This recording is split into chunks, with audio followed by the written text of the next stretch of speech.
NASA के moon to Mars programme के पहले प्रमुख के रूप में किसे नियुक्त किया गया है? ऑप्शन ये रहे। करेक्ट आंसर है अमित क्षत्रिय।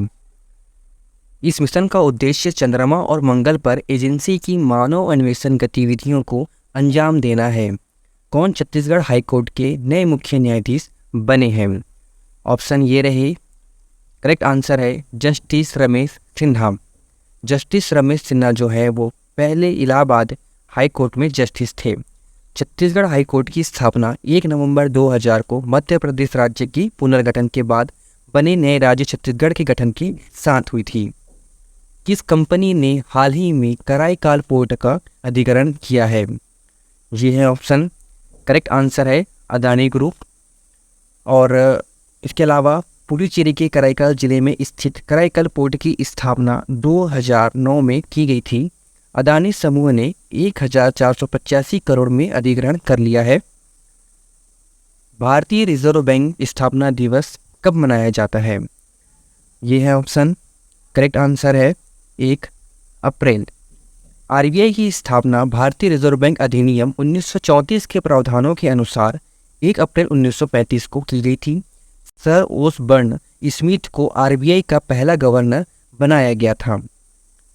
प्रत्येक वर्ष किस तारीख को अंतर्राष्ट्रीय खान जागरूकता दिवस मनाया जाता है? ये है ऑप्शन। करेक्ट आंसर है 4 अप्रैल। इसका जो उद्देश्य है, यह दिवस बारूदी सुरंगों और युद्ध के विस्फोटक अवशेषों के खतरे के बारे में जागरूकता बढ़ाने के लिए मनाया जाता है। 2023 की theme mine action can not wait है। राष्ट्रीय समुद्री दिवस कब मनाया जाता है? ये रहे ऑप्शन। करेक्ट आंसर है 5 अप्रैल। इसका उद्देश्य 5 अप्रैल 1919 को मुंबई से लंदन के लिए रवाना हुए पहले भारतीय स्वामित्व वाले जहाज एसएस रॉयल्टी की पहली यात्रा की याद में प्रत्येक वर्ष 5 अप्रैल को मनाया जाता है। 2023 का विषय है शिपिंग में अमृत काल। इसका मतलब है golden era in shipping.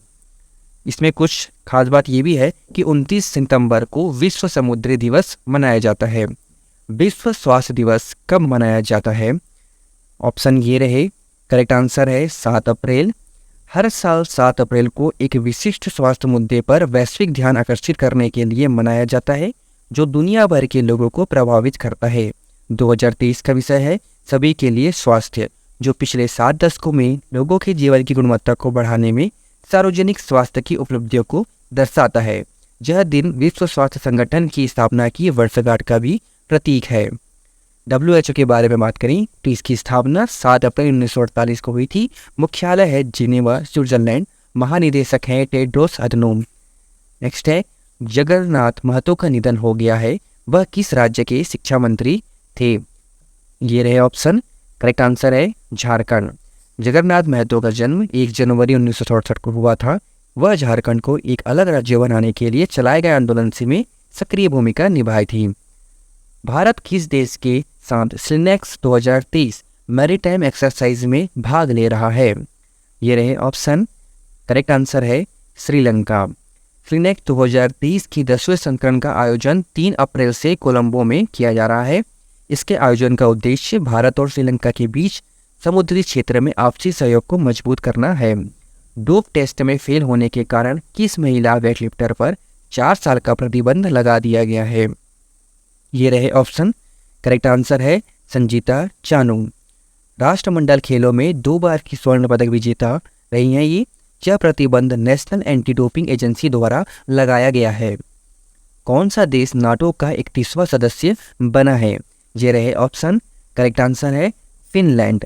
North Atlantic Treaty Organization एक सैन्य गठबंधन है। इसकी स्थापना 1949 में की गई थी, जिसमें 31 सदस्य देश शामिल है। मुख्यालय है इसका ब्रुसेल्स, बेल्जियम। नासा ने अपने चंद्र मिशन आर्टेमिस 2 के लिए कितने अंतरिक्ष यात्रियों के नाम की घोषणा की है? ये रहे ऑप्शन। करेक्ट आंसर है 4। नासा पहली बार अपने चंद्र मिशन आर्टेमिस 2 के लिए एक महिला अंतरिक्ष यात्री को चुना है। फोर्ब्स द्वारा जारी अरबपतियों की सालाना लिस्ट में पहले स्थान पर कौन है? तो इसका करेक्ट आंसर है Bernard Arnault and family. Elon Musk दुनिया के सबसे अमीर शख्स की लिस्ट में पहले पायदान से फिसल कर दूसरे स्थान पर आ गए हैं। इस लिस्ट में जेफ बेजोस तीसरे, लैरी एलिसन चौथे स्थान पर है। भारत के मुकेश अंबानी इस लिस्ट में 9वें स्थान पर हैं। इंडिया जस्टिस रिपोर्ट 2022 में किस राज्य ने शीर्ष स्थान हासिल किया है? ये रहे ऑप्शन। करेक्ट आंसर है कर्नाटका। यह रैंकिंग बड़े और मध्यम आकार के राज्यों की कैटेगरी में दिया गया है। इस रैंकिंग में तमिलनाडु राज्य दूसरे स्थान पर और तेलंगाना तीसरे स्थान पर है। इस लिस्ट में उत्तर प्रदेश 18वें स्थान पर है, छत्तीसगढ़ 9वें स्थान पर है। यह रिपोर्ट न्याय वितरण की 4 स्तंभों अर्थात पुलिस व्यवस्था, न्यायपालिका, जेल व्यवस्था और कानूनी सहायता की समग्र डेटा के आधार पर तैयार किया गया है। टाटा ट्रस्ट ने 2019 में इंडिया जस्टिस रिपोर्ट लॉन्च की। यह तीसरा संस्करण है। यह पहली बार वर्ष 2019 में प्रकाशित हुई थी। किस बैंक ने हाल ही में स्टार्टअप्स के लिए अपनी पहली ब्रांच खोली है? ये रहे ऑप्शन। करेक्ट आंसर है बैंक ऑफ महाराष्ट्र। पुणे में स्टार्टअप के लिए अपनी पहली ब्रांच खोली है। यह देश की स्टार्टअप को आगे बढ़ाने में मदद करेगी।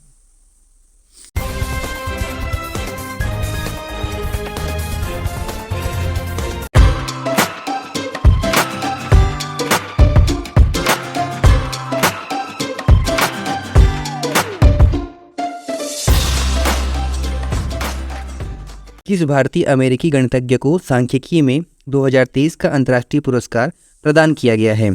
ये रहे ऑप्शन। करेक्ट आंसर है सी राधाकृष्ण राव। इस अवार्ड को गणित के क्षेत्र का नोबेल पुरस्कार माना जाता है। उन्हें यह अवार्ड इस जुलाई में कनाडा में आयोजित होने वाले द्विवार्षिक अंतर्राष्ट्रीय सांख्यिकी संस्थान विश्व सांख्यिकी कांग्रेस में प्रदान किया जाएगा। वर्ष 1968 में पद्म भूषण पुरस्कार से नवाजा गया था। वर्ष 2001 में पद्म विभूषण पुरस्कार से नवाजा गया। सांख्यिकी में अंतर्राष्ट्रीय पुरस्कार प्रत्येक 2 वर्ष में 5 प्रमुख अंतर्राष्ट्रीय सांख्यिकी संगठनों के सहयोग से प्रदान किया जाता है। पुरस्कार सांख्यिकी क्षेत्र में एक व्यक्ति या टीम द्वारा एक बड़ी उपलब्धि, विशेष रूप से शक्तिशाली एवं मूल विचारों की उपलब्धि को मान्यता प्रदान करता है, जिसने अन्य विषयों में व्यावहारिक अनुप्रयोगों और सफलताओं को जन्म दिया है। राष्ट्रपति द्रौपदी मुर्मू ने बोरेक्स ट्रस्ट ऐप को लॉन्च किया है। यह किससे संबंधित है? ये रहे ऑप्शन। करेक्ट आंसर है महिला सुरक्षा। संकट की स्थिति में महिलाएं इस ऐप का उपयोग करके जियो लोकेशन के साथ इमरजेंसी कॉन्टैक्ट नंबरों पर SOS मैसेज भेज सकेंगी।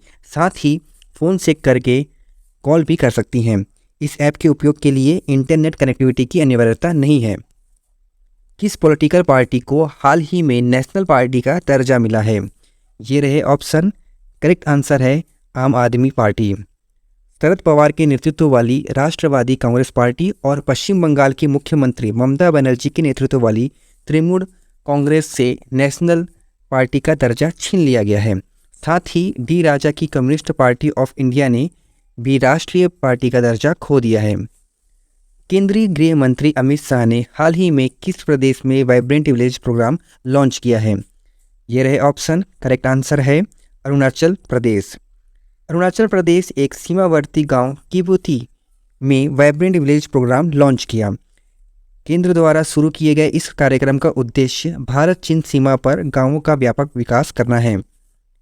ट्रांसजेंडर समुदाय को किस राज्य सरकार ने हाल ही में OBC का दर्जा दिया है? ये रहे ऑप्शन। करेक्ट आंसर है मध्य प्रदेश। इससे ट्रांसजेंडर समुदाय को राज्य सरकार की भर्तियों में आरक्षण का लाभ मिल पाएगा।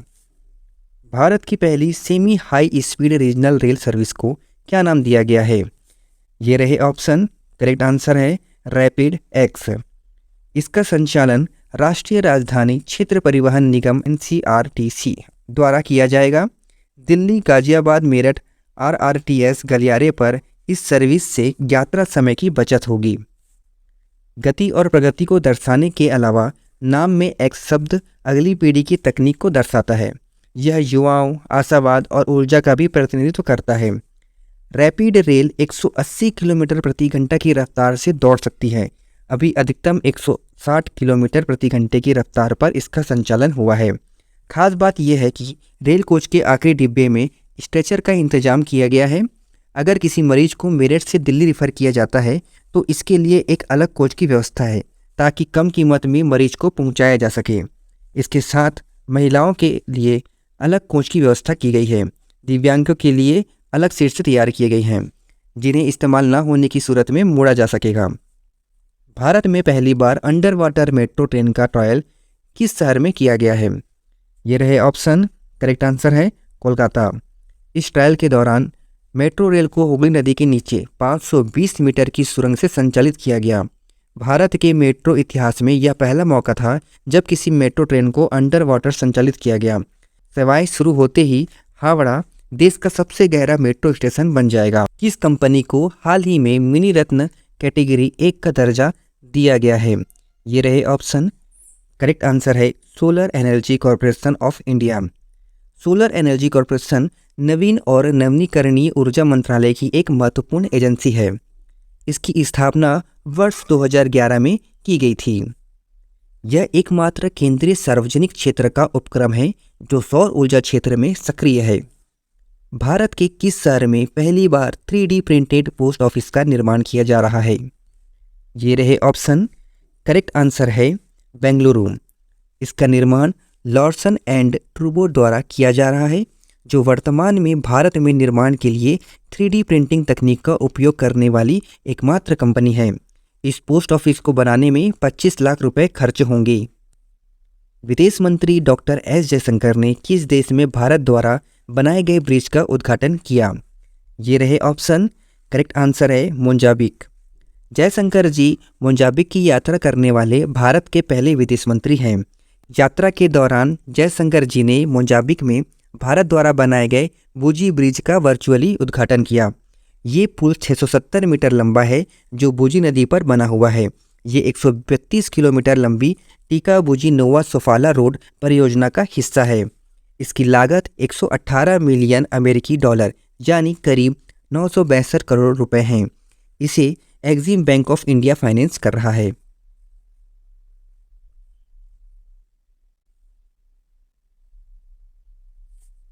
किस राज्य ने महात्मा ज्योतिबा फुले जी की जयंती को सार्वजनिक अवकाश के रूप में घोषित किया है? ये रहे ऑप्शन। करेक्ट आंसर है राजस्थान। महात्मा ज्योतिबा फुले जी की जयंती प्रतिवर्ष 11 अप्रैल को मनाई जाती है। एक भारतीय सामाजिक कार्यकर्ता थे जिनका जन्म 11 अप्रैल 1827 को हुआ था। उनकी मृत्यु 28 नवंबर 1890 को हुई थी। भारत में सबसे ऊंची अंबेडकर जी की प्रतिमा का अनावरण किस राज्य में किया गया है? ये रहे ऑप्शन। करेक्ट आंसर है तेलंगाना। 14 अप्रैल को डॉक्टर भीमराव अंबेडकर जी की 132वीं जन्म जयंती पर तेलंगाना के मुख्यमंत्री के चंद्रशेखर राव ने राजधानी हैदराबाद के हुसैन सागर झील पर उनकी 125 फुट ऊंची प्रतिमा का लोकार्पण किया, जिसे भारत में अंबेडकर जी की सबसे ऊंची प्रतिमा मानी जा रही है। इस प्रतिमा को उत्तर प्रदेश के नोएडा में प्रसिद्ध मूर्तिकार राम बनजी सुतार और उनके बेटे अनिल राम सुतार द्वारा डिजाइन किया गया है। एशिया कुश्ती चैंपियनशिप के 68 किलोग्राम वर्ग में भारत की किस खिलाड़ी ने रजत पदक जीता है? ये रहे ऑप्शन। करेक्ट आंसर है निशा दहिया। इस टूर्नामेंट में भारत ने अब तक 7 पदक जीते हैं। भारतीय महिला पहलवान निशा दहिया और प्रिया ने कजाकिस्तान के अस्ताना में एशियाई कुश्ती चैंपियनशिप 2023 में अपने अपने भार वर्ग में रजत पदक और कांस्य पदक जीता। विश्व होम्योपैथी दिवस प्रतिवर्ष कब मनाया जाता है? ये रहे ऑप्शन। करेक्ट आंसर है 10 अप्रैल। यह दिवस डॉक्टर सैमुअल हैनीमैन की जयंती का प्रतीक है, जिन्हें होम्योपैथी का संस्थापक माना जाता है। इस वर्ष का थीम एक स्वास्थ्य एक परिवार है। हाल ही में जारी टाइगर सेंसस के अनुसार भारत में वर्ष 2022 तक बाघों की आबादी बढ़कर कितनी हो गई है? ये रहे ऑप्शन। करेक्ट आंसर है 3167। भारत में बाघों की संख्या वर्ष 2006 में 1411 थी, जो 2010 तक बढ़कर 1706 हो गई थी। वर्ष 2014 तक यह संख्या 2226 हो गई थी। प्रोजेक्ट टाइगर के 50 साल पूरे होने पर पीएम मोदी कर्नाटक के मैसूर दौरे पर थे। उन्होंने बांदीपुर टाइगर रिजर्व का दौरा भी किया। 1 अप्रैल 1973 को भारत सरकार ने भारत में बाघों को संरक्षण प्रदान करने के उद्देश्य से प्रोजेक्ट टाइगर लॉन्च किया था।